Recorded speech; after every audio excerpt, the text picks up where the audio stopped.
Good morning and welcome to the Kefi Gold and Copper PLC quarterly update investor presentation.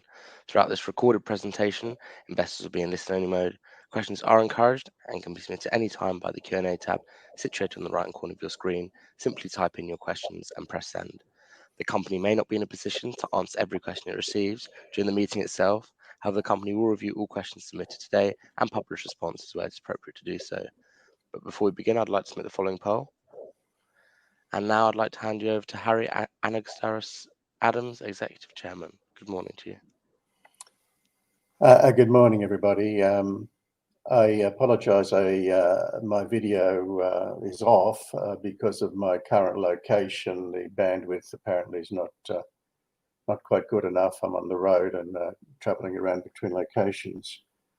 Nevertheless, hopefully you can see the screen with the slides on it. I had in mind to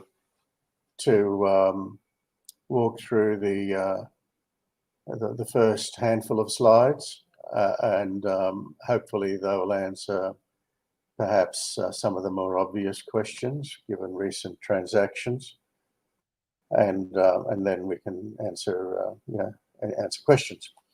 So on the screen you've got this cover slide is a picture of the Tulukapi deposit. It's the hill in the middle. That's the 1 million ounces is in and underneath that hill. What you see on the screen is a relatively quiet rural setting, which I suppose belies the publicised situation of Ethiopia generally in the Western media in particular over the course of the last year, and perhaps in particular the course of the last quarter. But I'll come to that shortly.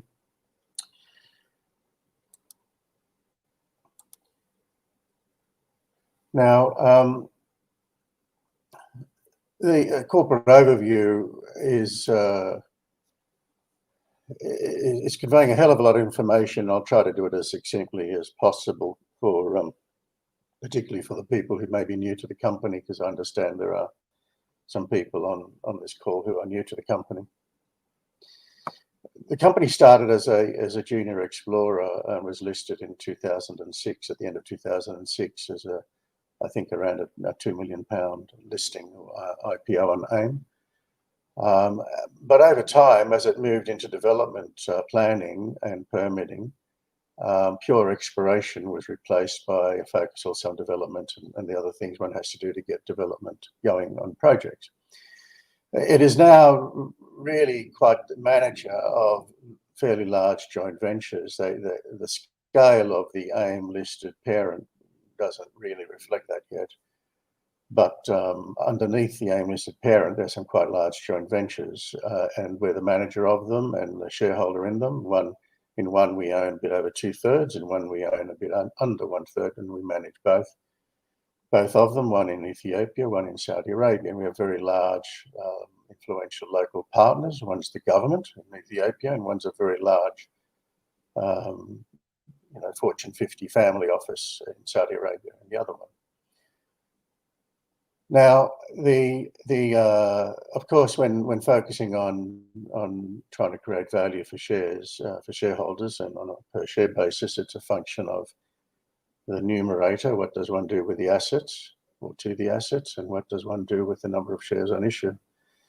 And in our case, if you just look at the table at the bottom, I won't go through every particular point here, it would take too long, but I'll just make a couple of highlight points. 18 months ago, the NPV of the then only project that rated a mention from the point of view of putting any sort of intrinsic value numbers on it, as compared to subjective assessments of exploration potential. The only one we could do that with at the time was Tulukapi. It had been permitted, it had reserves, and had a completed feasibility study, and so on.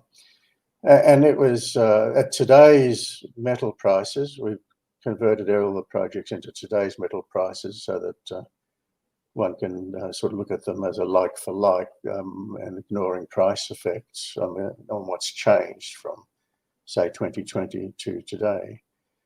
The company at the time had a project which was worth about £114 million to us, to Kefi. Today we have 3 projects that warrant these sort of measurements of value, because they're all now in advanced development planning stages, all three of them. And the three of them combined £348 million to Kefi shareholders. So from the point of view of, let's call it the numerator in any value assessment of the company from a shareholder's viewpoint, if you like, the numerator, the value on the top of the equation has about tripled over the last 18 months.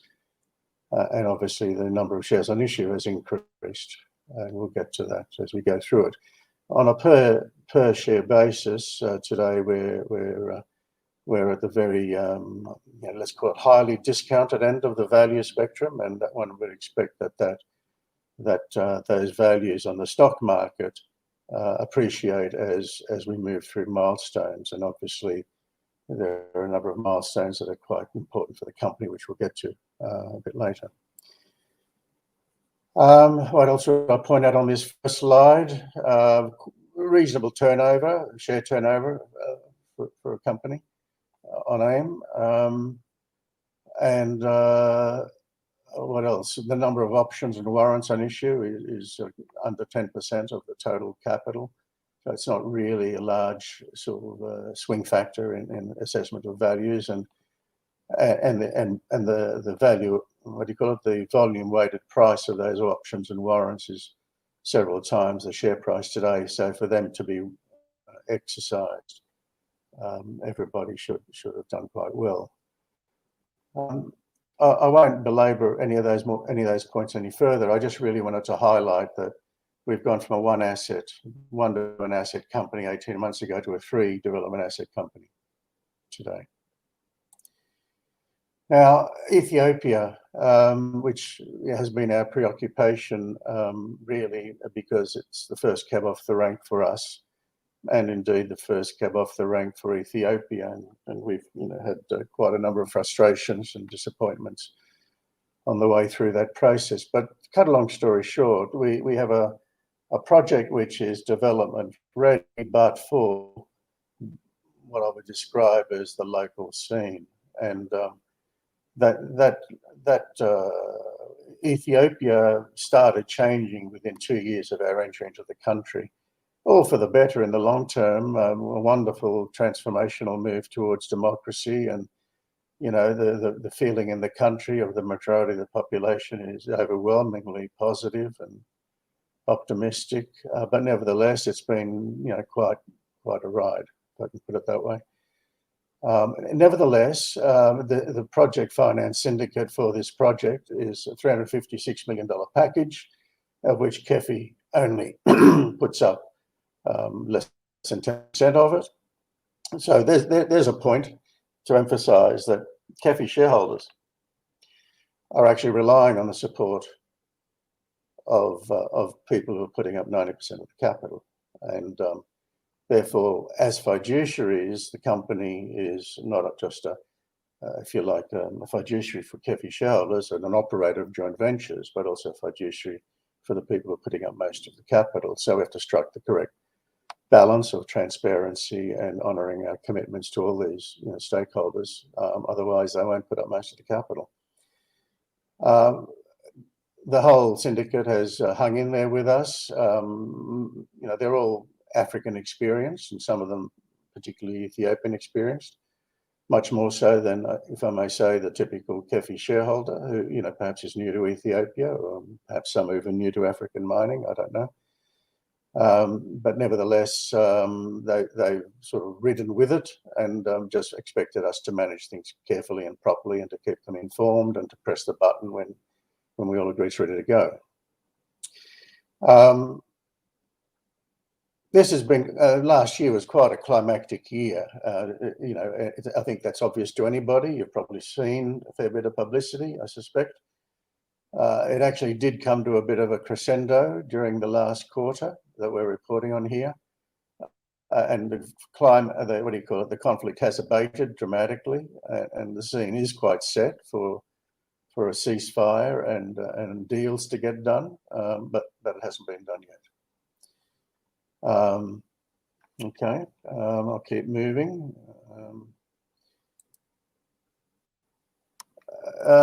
Saudi Arabia Hawea now is, in terms of metal content, it's about double the size of Tulukapi. And we keep drilling because it's still open. So this thing will turn out to be a lot bigger. And Jibal Qutman has come back on our radar. It was our first discovery, and we were getting very excited about it a few years ago.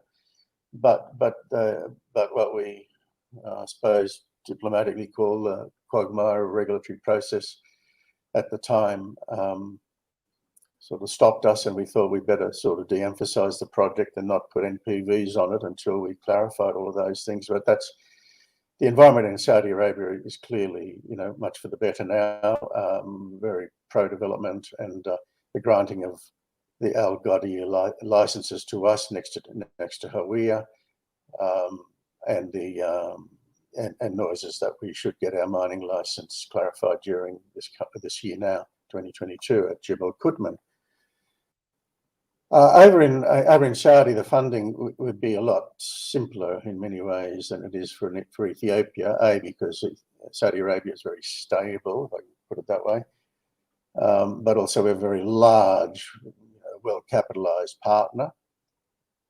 So we're not really being relied on to bring capital to the table. We're just being relied on to bring technical expertise to the table, but to keep up our end. But our end is probably only a third of a quarter of the total development requirement. So it's a very much more easily digestible, if you like, capital requirement.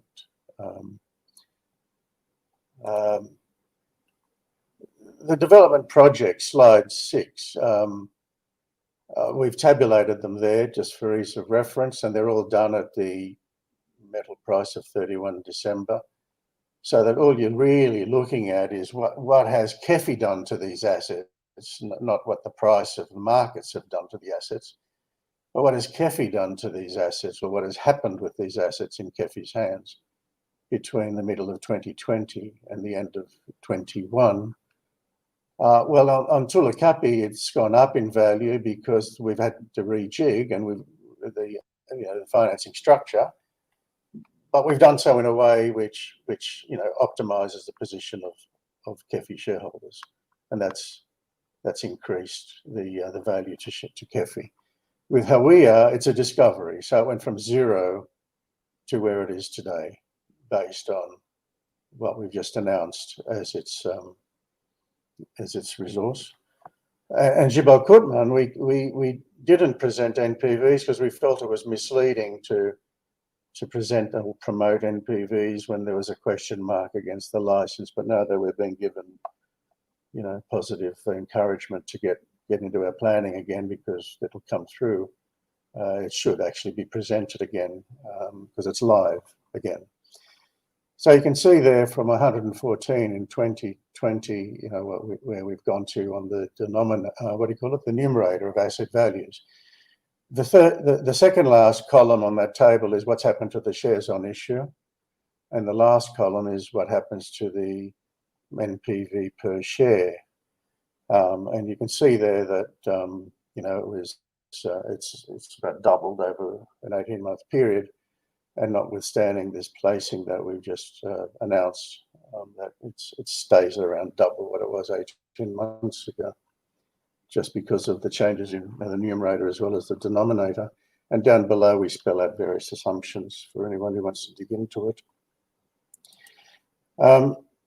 This chart, organization chart, slide 7, is just summarizing the funding package and how it gets sourced and who puts up what. And essentially, if you go right to the very bottom line, it says that as everyone else puts in their designated sums, it leaves about $29 million down the bottom, if you like, for the last brick in the wall. And if one takes into account internal cash generation during commissioning, then that would leave about $9 million to come in from Kefi. And then if you cast your mind, if for those of you familiar with the placing we just announced, if there's a warrant attached, it was quite deliberate. I think it's the first time we've ever issued a warrant with the placing. It's probably one of the very few times I've personally been involved with issuing a warrant or an option with any capital issue. But we've done it partly really to fit into that box there, because everything we do has to keep the syndicate together and has to demonstrate that Kefi will keep up its end, both in terms of providing the human resources and in providing and assembling the capital resources. And that the warrant, on exercise of those warrants, it tips in the amount of money that's not designated to be generated internally. So the way in which that placing was structured was also with an eye, if you like, to doing that. I'll pull up there. I'm happy to elaborate on any directors or other things, but I don't want to chew up the whole time on presenting rather than answering questions. So I'll stop there and hand over to the mediator to ask any questions. Harry, thank you very much for your presentation. Ladies and gentlemen, please do continue to submit your questions using the Q&A tab situated in the top right corner of your screen. But just while the company take a few moments to review those questions, I'd like to remind you that a recording of this presentation, along with the slide deck and the published Q&A, can be accessed via your investor dashboard. Harry, we received a number of pre-submitted questions from investors, and I want to start off the Q&A session with these. The first one reads as follows. You appointed Tavira as a broker. Why the change? Is there a plan to spin off the Saudi assets onto an exchange in the Middle East? The question about the broker is simply that the person who was heading the team that did our work at Brandon Hill switched to Tavira, so we switched with them. That's all it is. There's nothing profound about it, but they're the people who've looked after the company for some years, and we just stuck with them. There is no plan to spin off Saudi assets. I mean, we're not closed-minded about anything, but there's no plan to do so. Thank you. The following question is broken down into three themes. The first theme is share issues, and the first question asks, what made you change your mind and raise funds before the Tulukapi financing completion at the very low price? Well, essentially, we got snookered, I suppose you could say. We've since reported why and how, but the reported kidnapping that with 4 of our personnel having been taken hostage. It was very uncomfortable 2 months they were in captivity. We weren't able to tell publicly what was going on. We had to focus on protecting the people, and it stalled us. Because we couldn't tell publicly what was going on. We couldn't do anything with capital raisings or anything like that. So it was sort of stuck. We were sort of stuck, and the financing of Tulukapi was stuck. Everything was stuck, and we just had to focus exclusively on making sure those people were returned harmless, with conditions that meant that we weren't left with a legacy of concern for the future. Now, we did handle it, as it turns out, with hindsight, all very well, but we were stuck for some months. And I mean, that's essentially it. We had other timing in mind, and that kidnapping couldn't have happened at a worse time from the point of view of stopping us in our tracks. And also, going into balance date of 31 December, we can all look backwards now and look what's happened in the last month or two, but back in September, in the middle of a kidnapping and then coming out of it in November, and the conflicts in Ethiopia going into a sort of a climax, it was considered prudent to de-risk the balance sheet completely and get rid of its liabilities, just to protect the company in case something went wrong or unexpectedly in Ethiopia. And as it turns out, the conflict, the war has effectively ended, unless something weird happens again, but the war has effectively ended.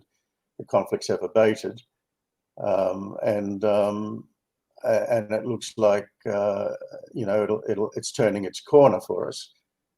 But of course, that's with hindsight, and we felt we had to take it on the chin and de-risk the balance sheet. Now, it's some comfort to all of us as shareholders to know that it's barely affected the value per share after you take into account that all the value increase we've achieved on the assets. But of course, it sort of took away from us the possibility that we increased the value per share during that period. But I suppose to put a positive spin on it, we protected the project and protected our people, and then we protected our balance sheet, and we've protected our value per share through what was a very challenging period.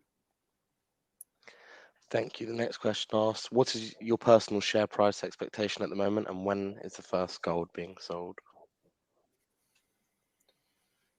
I think the fairest way to answer about personal expectations is just to say that when you look at any benchmarking of companies like this that are going into development, there's a very strong body of statistical evidence to say that as you come into production, they trade at around or a bit better than NPV. If the NPV today is 12p, it'll be higher than that when the first one comes into production, just because of the passage of time and all the money will have been spent by then. So it'll be, up in the high teens. And of course, that ignores the fact that we expect our resources to keep growing and the value to keep increasing. So the best way to answer it is that NPV is what we target, and NPV should be bigger than what it is today. The first gold would be around the end of 2023 at Tulukapi. Thank you. Now turning on to the next question. What do you have to say to the long-term shareholders who invested in Kefi after any of your previous presentations and have since seen their holdings value dive without the benefit of lower and lower option and warrant guarantees, or warrant issues, sorry?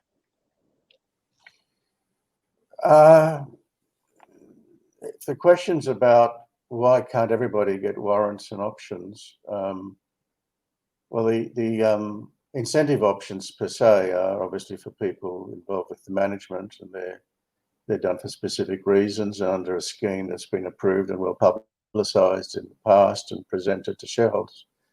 The warrants, as I said earlier, are specifically constructed to bring in capital for the Tulukapi financing. They're not just sort of issued, as a sort of a benefit or something. That's not the way we look at them. They're issued as an instrument to bring in capital at the funding requirement. So, we haven't sort of looked at it that way. The question is sort of looking at them as sort of benefits.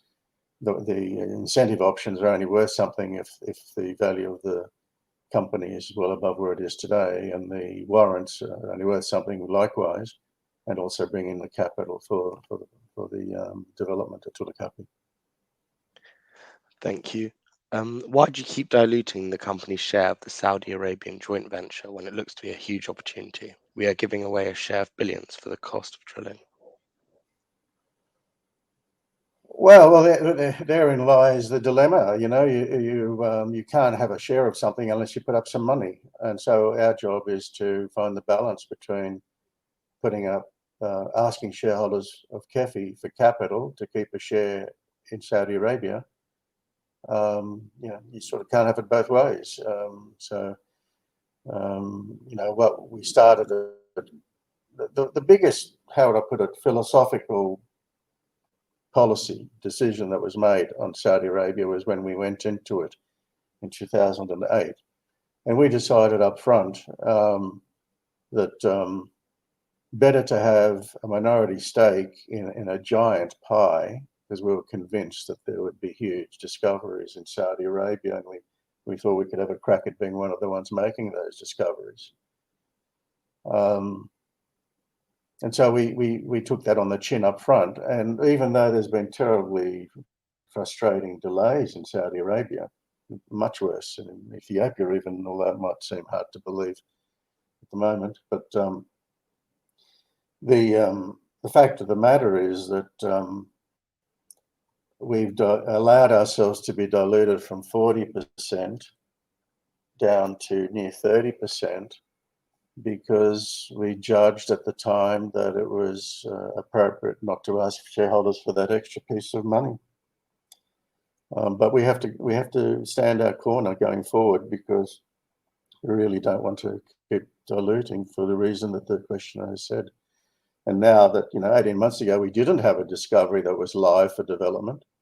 And today we have two. So it's changed the complexion, hasn't it? 18 months ago, probably the question wouldn't have been asked. And today the question's asked with the benefit of hindsight. So I agree with the questioner now, but we didn't know that 18 months ago, did we? Thank you, Tony. The next question. Do shareholders have to expect another new share placing during 2022, 2023? Or is the financing secured yet? Well, again, I just want to, I never like to mislead. The fact of the matter is we are an exploration development company. And until there's production cash flows, the only capital that comes into the company itself is from shareholders. And we're fortunate that we have people who advance capital to us to sort of try to optimize those moments of asking capital from shareholders. But at the end of the day, the shareholders have to put up the capital for us to get into production.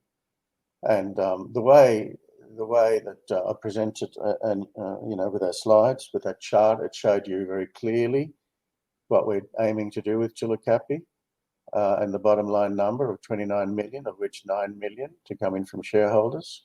If we can achieve that, I think that would be a fantastic achievement. I don't know what the questioner thinks, but I think that if someone can achieve that, it would be a fantastic achievement. And that's our objective. And the warrant that was attached to the placing we've announced is designed to bring in that amount of money. So I think that answers the question. Thank you. The next question asks about the recent fundraise and why existing investors were not given the opportunity to avoid dilution with an offer. Yeah, well, it was a matter that was a great disappointment to me because we really did want to do that, and the idea of this thing called primary bid was sort of appealing philosophically to us, but we bumped into the fact that having designed it to have a warrant or a half warrant attached for the reasons I've explained, we then bumped into the fact that the stock exchange doesn't allow a primary bid offering to be made if there's a warrant attached. So that put the kibosh on that. But I certainly not trying to prevent any shareholder participating, but it's very, very difficult to provide retail shareholders as compared to institutional professional investors as defined by the stock exchange to participate in capital raisings. But we'll keep trying. Thank you. The next question asks, why did the directors consider the granting of warrants over shares that were granted in place of salary to be fair? Well,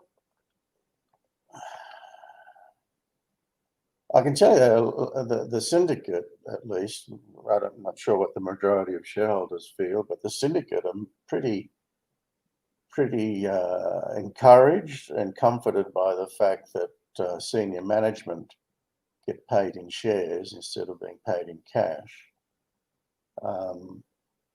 and that they're prepared to do that, if you like, put their money where their mouth was, type of thing. So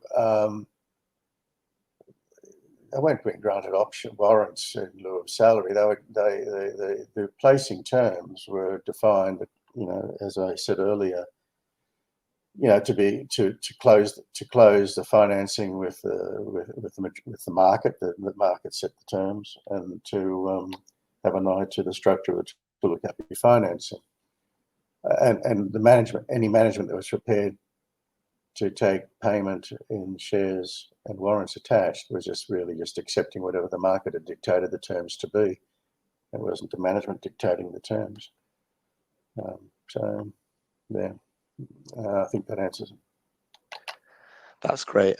Now turning to the next theme, which deals with the Tulukapi financing and mining license, where the first question asks, is the Tulukapi financing likely to be completed before the state of emergency ends in Ethiopia? If not, is that soon enough for the Minister of Mines? The state of emergency is until May, and it might be worth just explaining what that means for people who may not be familiar. But what it does is, I mean, I was pleased from the point I knew it would perhaps horrify distant observers to hear that there was a state of emergency, but I, who was one of the people on the ground in Ethiopia for most of last year, I was sort of staying very close to everything. I was pleased when the state of emergency was declared, because what it did was to give certain powers to the government to maintain law and order in a more effective way. And that was a good thing. And it's been declared until May. And you might have noticed that in our announcements, we've said that we expect the closing to be within the window of February to May, targeting March. And because we don't drive these events, we don't drive the security events. It's seen around us. We can only drive what we do about them for ourselves. But we've maintained the syndicate, and we're focused on that window. So it's not necessarily that the state of emergency has to end, but it has. The whole scene has to keep turning. It's already started to turn for the better, so that there's a ceasefire and independent sign off that security is in order on our traffic routes and around the site, and insurance, normal insurance for construction and transport logistics is available. These are just standard procedures and requirements for any project finance transaction, and the minister acknowledges that. You may not see that in his public statements, but privately, he's not unfamiliar with the fact that sort of can't hold a gun to a bank's head and say, send in your 140 million and all the equity send in your 200 million, whatever, regardless of whatever's going on around the site. You just can't do that. So what the minister's looking for is not us to have triggered the project by the end of January. He's just looking to make sure that our syndicate is in there, is committed, subject to those normal conditions as I've just stated, because that's all he can ask for, and that's all he has asked for. That's great. Moving on to the next question. Is the national security in Ethiopia good enough currently to permit financial close to happen so that the TK mine project can finally enter development? Right now, it's not good enough because the conflict is only really just abated. If you're following closely enough, you'd know that a big pushback of these rebel forces only commenced in November, and it appears to have succeeded by the end of December. And then there were some very important,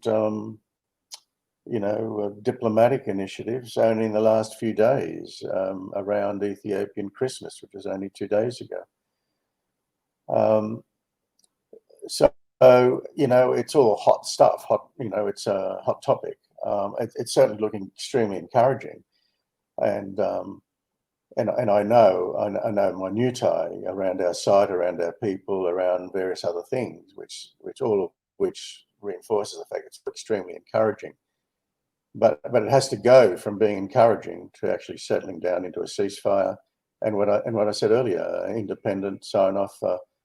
So it's not just our opinion or a government opinion or a minister's opinion, but independent security specialists saying, your routes are fine, your site's fine, your procedures are fine, your team's in place, insurance companies, underwriters saying, yeah, you can have your construction insurance and logistics insurance at this price now, and so on. It's just straight up project finance management.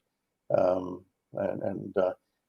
think that defining the window as February to May is still reasonable. It's what we had in the current circumstances of what we had in our minds when we set that sort of framework up for timetable management. But it has to keep getting there, if you know what I'm trying to say, in order to be ready. And it's getting there, but it has to get there. Next question we've got for you here, Harry, is the Ministry of Mines has given a deadline of the end of January 2022 for the funding of Tulukapi mine to be signed off. Has this date given by the Ministry of Mines changed with the Tigray conflict, or does it still have to be completed so the license is not revoked after the 31st of January 2022? Sorry, I left my phone on in case I had to dial in by phone, but someone keeps ringing me. I think I've more or less covered that already, but just to make sure, it's a very important question. The minister is not expecting financing to be closed at the end of January. He just wants to make sure these banks are, the banks in particular, he knows that the rest of the syndicate flows around the banking in particular. The banks are the toughest sort of guys to know. And so he just wants to make sure the banks are still there. Without in any way being disrespectful of anyone in the government, they've been under intense pressure. This is the largest export generator plant for the country at the moment. So he's under intense pressure to get this show on the road. But our license is in good standing. It's solid. We've done nothing wrong ever. Whatever the political pressure is to proceed, we'll just do the right thing. And the banks have been in the country explaining exactly what they need to release funds. And I don't believe anybody's being unreasonable about it. They've been going there of their own volition. Nobody forced them to go there in the middle of all that conflict. They still went there to explain and give comfort. So I think that the legal position is crystal clear and the political pressure is understandable, and our demeanour as a company, I think, is perfectly reasonable. It's not a negotiation. We just have to be disciplined and reasonable about it and explain ourselves to everybody. Unfortunately, some of the messaging has been by media messaging, which hasn't exactly helped. We're in that position to conduct negotiations or communications via the media. So it hasn't helped and it's confused shareholders, but they're the facts that I've just stated. Thank you. The next question reads as follows. What progress has been made in the last few months regarding project financing? Have you converted the remaining 37% of funding sources that were yet to give conditional approvals? Yeah, they are sitting there. The lead bank has gone through their credit approvals. The support bank has said, well, we'll move when the situation's ready. The lead equity investor has given his conditional approval. The support equity investor said, we'll move when they sign off. So they're all basically, they've all hung in there. The question is what progress has been made. We've maintained a syndicate despite a civil war and a kidnapping. And that's a critical point number one. Frankly, if they hadn't been, how would I put it, if they'd been the bond people that we had in place a couple of years ago, they would have probably run for the hills during the last 12 months. But we've got a syndicate that's just stayed steady and firm. And so, one of the costs of all the chopping and changing of Ethiopian politics in the last few years has been delays, but one of the benefits has been that we've ended up with a syndicate who sort of get it or understand it. And so they've all hung in there, which is to me the most important thing. But at the same time, any technical issues, legal due diligence, and more importantly, the detailed agreements there's probably about 10 different agreements with different government agencies. And it sounds perhaps hard to believe, but it's incredibly detailed work, and it's the first major development of this nature that the government has done, for 30 years. So everything seems to take the government agencies a lot longer because they're unfamiliar with it. So we've been nailing those things down, taking the time to do that. Again, very collegiate, very collaborative, but again, we have to be clear that money, people and capital cannot flow unless all standard conditions are complied with. And that's just unfortunately the cost of not put if Kefi shareholders wanted to put up the $350 million and not rely on banks and all these risk mitigating measures, then Kefi could have done that, but that's not what we've done. We've set out to raise the capital in the classic project financing structure.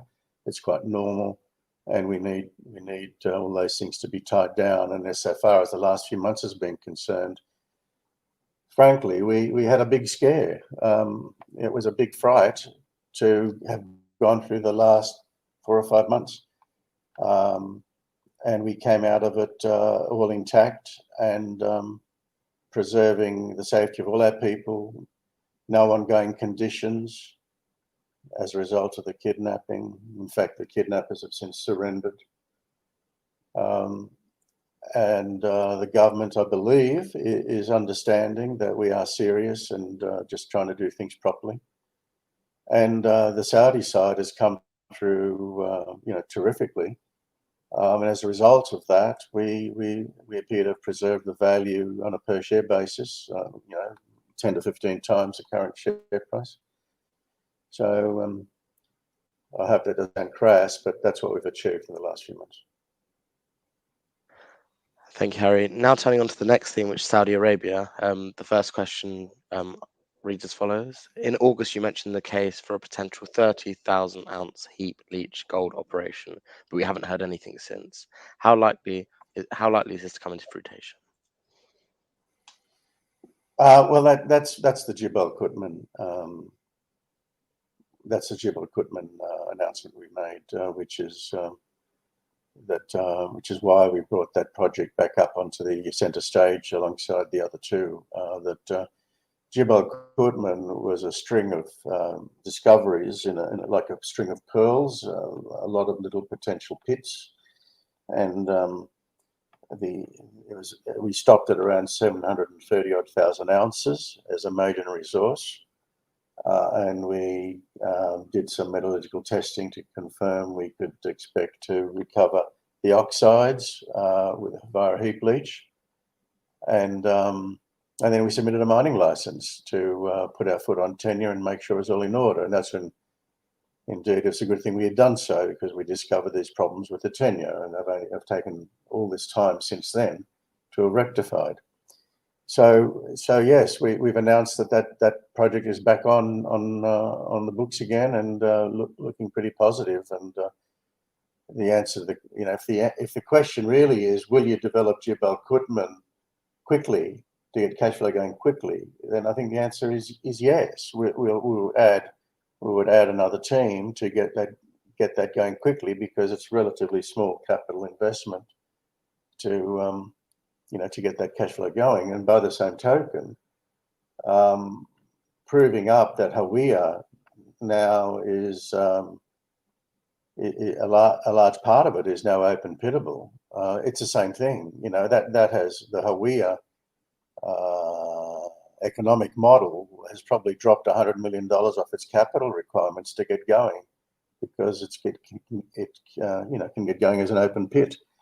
So whatever prompted that question, I'm all the way with it. That to get these open pits going quickly.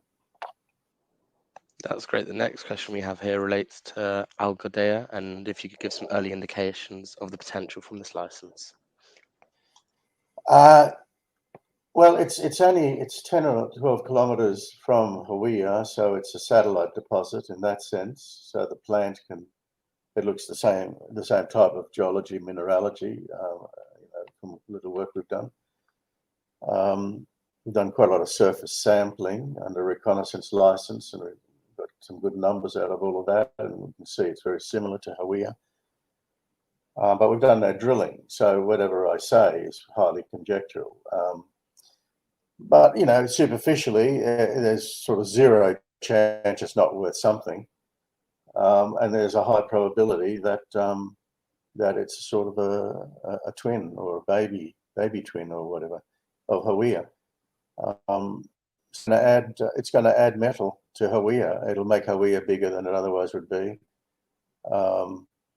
So, you know, how big, I don't know, but Hawea's already sort of double. You know, I think we said earlier that at gold ounce equivalent, Tulukapi in our model is about 1.2 million ounces, and Hawea is about 2.2 or something like that million ounces, gold equivalent.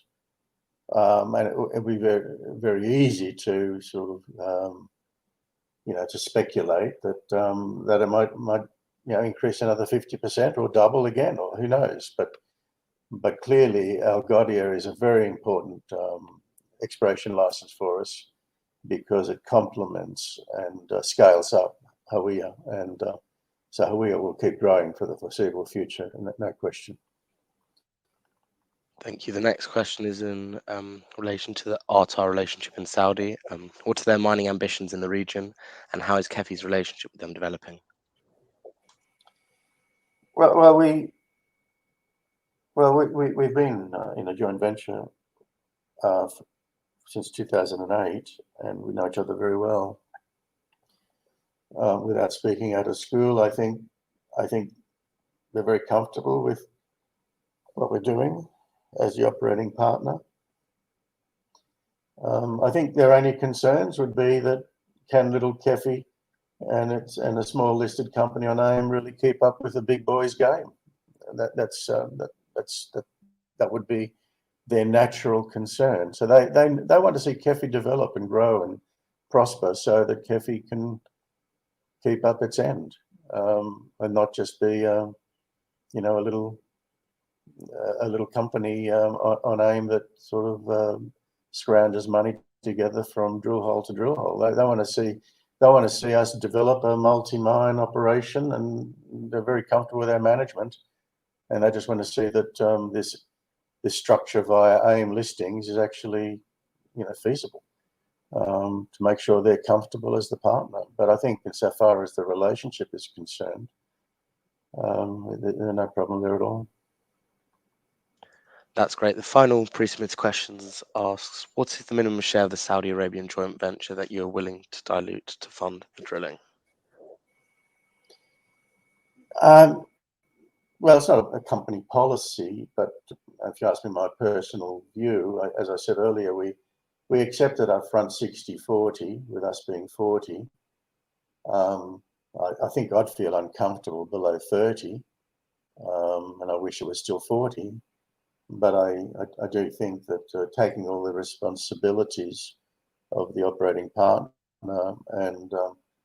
and seeing that we've now got assets there that are moving ahead in leaps and bounds at last, with the regulatory regime having really turned onto the front foot, it'd be pretty silly, wouldn't it, to dilute below 30%? But you know, it's the old dilemma again. You know, we as shareholders can't expect to keep up unless we put up some money as well, and so we just have to find the right balance. But I wouldn't like to go below 30.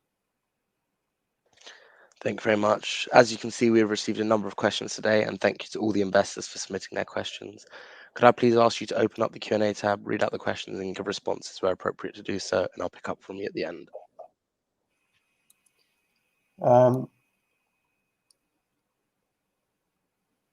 I'll skip over any questions that seem to be repeats, so I don't take up everyone's time.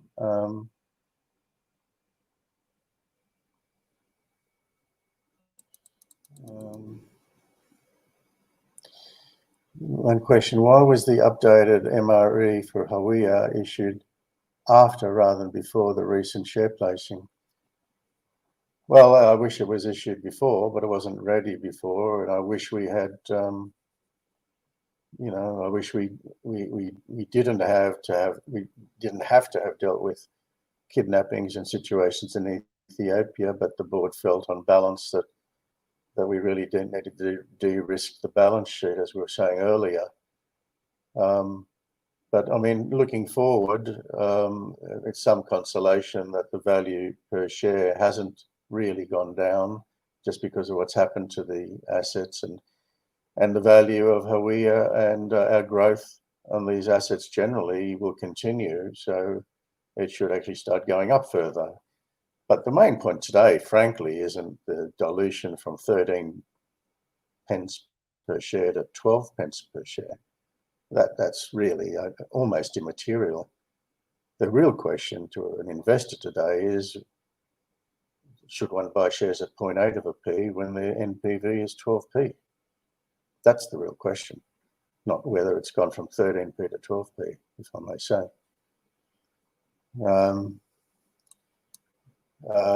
Another question is, why is Tulukapi commissioning now 24? Well, it's a 2-year thing. It's a 2-year build. It's as simple as that. If you start today, it's 2 years until you start production. So we'll have started commissioning at the end of 23, and the construction people are incentivized to do it earlier, but it's not reasonable to assume that'll be achieved. But it's a 2-year build. Another question is, do you plan to fund Jibal and Hawea via another large share placement at the end of next year?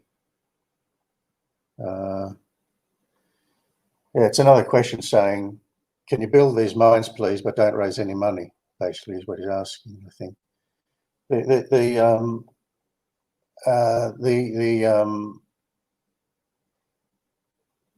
There's a fundamental problem here, and I know it's terribly disappointing, and I'm the first one to be disappointed, and I can't tell you how disappointed my family is that basically we've just sunk anything that all my time for the last 6 years since I came as an executive has just been bet on Kefi, and they're sitting in other countries and never see me, and so it's the frustration by the executive is, whether you believe it or not, is no less or arguably a lot higher than the frustration of shareholders. But we're managers who will just keep putting runs on the board as best we can of building value, which we've talked about today, withstanding civil wars, which we've talked about today. We are in frontier markets, which have issues, and we've talked about that today. And insofar as raising capital to go into mining, if the equation ahead of us for Saudi Arabia is not palatable to Kefi, then we should get out of the industry, because the Hawea and Jibal Qutman joint venture relationship is such that the joint venture partner is completely reliable to put up his 70-odd%. And there's no shortage of debt capital in the country of Saudi Arabia to put up its 75% or whatever of the total project costs. So Kefi will only have to put up 30% of 25%. Now, if Kefi is not prepared to put up 25 or 30% of capital to develop a mine that it spends years to discover, then we really shouldn't be in this industry. And you can criticize management for maybe not promoting more or promoting better or whatever, but the fundamental decision of a company to go into exploration and development is to find things and then to develop them, or to sell them to someone else who can develop them. And the way we've set up this structure, we should be capable of developing them to reap the rewards for the shareholders. But what really needs to happen is to close the gap between the share price and these NPVs. The financing itself isn't the problem. Otherwise, we shouldn't be in the industry. As I say, I haven't checked the numbers that the questioner has quoted here, but work it out. If Hawea has come down to 160 odd million, say, and work out what 30% or 25% of that is. If we can't put up our 30% or 25% of 160 million to develop Hawea, well then we should give it away, give the game away. It's just not. It would be, it'd be ridiculous, I think. Probably not the answer you'd like to hear, but it's what I believe.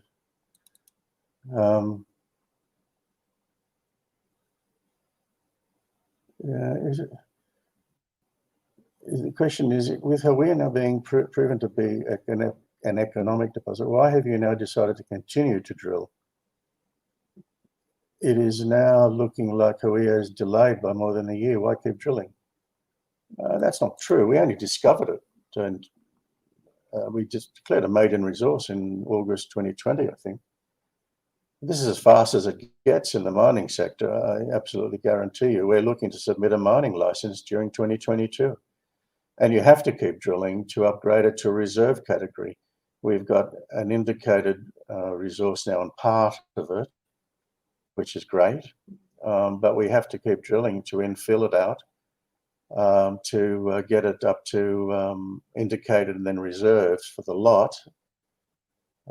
So there's a sequence here, and a fast track is what we're targeting. And the fast track is that we will be developing this as around the time Tulukapi starts, and that's a pretty fast track to go from a discovery in 2020 to startup of development within 4 years, and then being production within 18 months of that. It's a pretty fast track. So I can see the time slipping by, and it's another question from the same person. Person asked about 3 more questions. I'll go back if I can, but I'll just see what anyone else has asked. What's being put in place to avoid any more kidnappings of any more employees?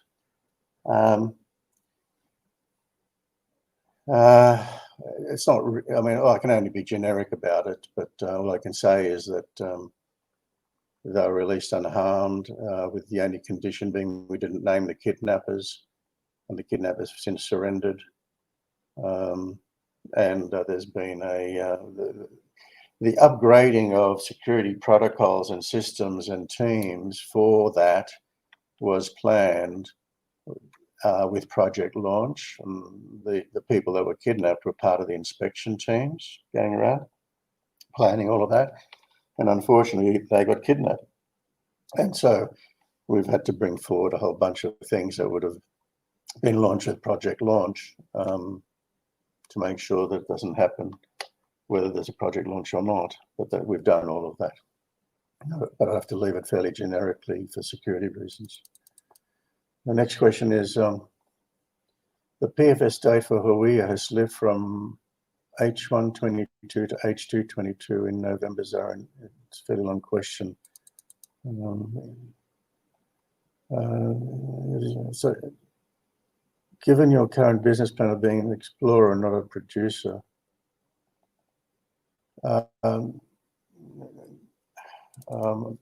we're not an explorer rather than a producer. The company was launched as an exploration company.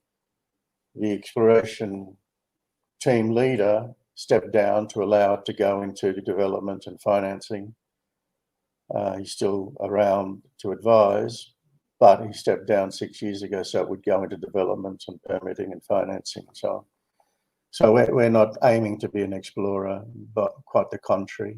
If you look at the CVs, if you like, of the people on the board, it's in that slideshow, and the people in the senior executive, they're not your classic explorers, they're your classic builder operators. So all I can say is that the average in the world globally from the first successful discovery hole to production used to be about 15 years, but today I'm told it's crept up to around 20 years, but I haven't seen the stats myself.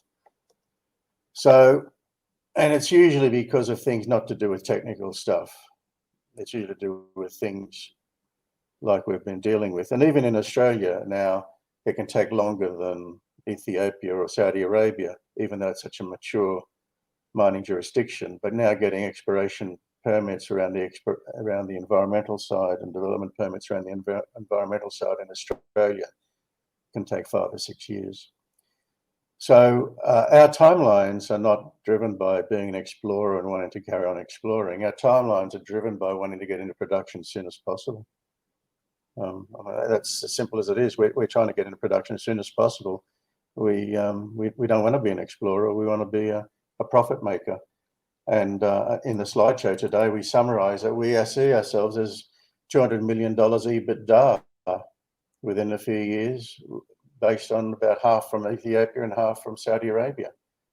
We've laid that out in the quarterly and today's presentation. That's how we see ourselves as the operator of production units with a pipeline of exploration around them.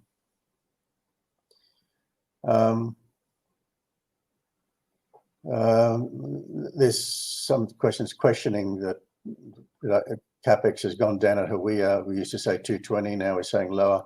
It's because of the open pit. We used to say, but don't hold us to this, because we only just published an upgraded resource days ago, so we haven't actually done all these numbers carefully enough yet to be held to account on CapEx estimates until we do the work properly. But clearly, by starting with an open pit, we can pull the CapEx down at Hawiah to get going with, and do the rest of it during production from the open pit. And so that's what we're doing. Kefi, are Tara aware and comfortable of Kefi needing to get 2 KGM built and generating revenue as a prerequisite for the Hawiah mine being funded and built? We've never said that it's a prerequisite. Arta knows about us very well. As I say, we've been partners since 2008. They selected Kefi from a beauty parade of a lot of other companies.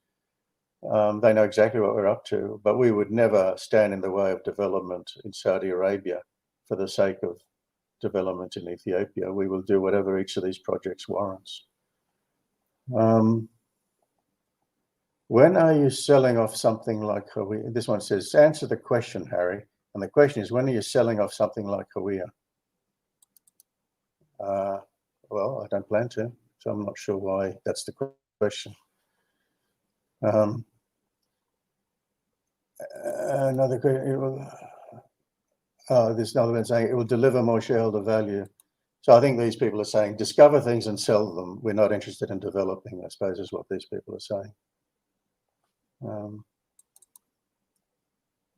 Yeah, well, that's a matter of conjecture and opinion. Those two or three last questions on my list here were really from people who just want us to sell something to make some money quickly and never have to raise money again, I think is where they're coming from. I think I've answered all the questions I see in front of me. Thank you for that, Harry. You've been very generous with your time. I think you've addressed all the questions you can, and of course, the company will review all of the questions submitted today. Just before redirecting investors to provide you with their feedback, which I know is particularly important to the company, could I ask you for a few closing comments? Well, I think that I don't want to dramatize, I suppose, what the company's been through the last 4 or 5 months, but it was quite testing. And maybe it's some comfort to shareholders to realize that not only were the syndicate of partners in Saudi Arabia and Ethiopia and bankers who deal with us around Ethiopia and contractors, not only were they, let's say, at ease with our handling of the circumstances, but they were comforted on our disciplined approach. I think it's important to say that to shareholders. I know it's frustrating that there were delays again, but I think it's also important to realize that when you're putting people and hundreds of millions of dollars of capital to work, it has to be got right to allow those things to flow. And I think from a point of view of measuring up as a group, as a company, to develop a number of mines. We stood the test of that crisis management, for want of a better expression. Secondly, I would say that the Ethiopian situation has turned. I personally was really quite shocked at the Western media coverage of Ethiopian conflict. I was staggered. I was in Ethiopia for most of last year, watching that coverage and looking around me, what was going on internally. And I'm very, very personally very supportive of the Ethiopian people wanting democracy and not wanting single ethnic group to rule the country. And I was staggered, really, at the way international politics was beating the country up. And I'm really pleased personally. I probably shouldn't say politically motivated, or not motivated politically, but make political commentary. But I'm really pleased that the country has preserved its sovereignty, and it's and the people are winning. The democracy is winning, which I think is fantastic. And it's calmed down, and I think it'll go like a rocket. And it'll settle down very quickly, I believe now. And Ethiopia has been in the top 10 growth countries of the world until last year for 20 years running. So I believe it'll go like a rocket again, and we'll forget all this 2021 period quite quickly, I hope. So I feel very optimistic about Ethiopia now. And 2 years ago, we didn't have a discovery. We only had one discovery in Saudi Arabia, and it was a dormant thing because licensing was stuck. And today, it's the best thing since sliced bread, and everyone wants us to drop Ethiopia and get on to Saudi Arabia. In 2 years' time, it might be the opposite. I don't know. But if you're dealing in frontier markets, unfortunately, it's testing at times. And one of them will shoot ahead and the other one will fall behind, and so on and so forth. So I personally would think that if we can set this company up to prosper in the Arabian Shield with strong foundations, with a foot in at least 2 jurisdictions that cover each other and support each other, I think it would be a much more powerful company. But, we may well sell something here or there, I don't know. But it depends on the opportunities, and our partners are commercially minded. But at the moment, there's so much value to be built in these projects that we just got our noses to the wheel. So I feel like we've had a tough time the last year, in particular shareholders and the company as a whole. And I feel that we're a much stronger company now, and probably cheaper than we've ever been from the point of view of someone who looks at the shares. But I hope that's useful. Thank you. Harry, thank you again for updating investors today. Could I please ask investors not to close this session, as you'll now be automatically redirected to provide your feedback in order that the management team can better understand your views and expectations. This will only take a few moments to complete, and I'm sure will be greatly valued by the company. On behalf of the management team of Kefi Gold and Copper PLC, we'd like to thank you for attending today's presentation, and good morning to you all.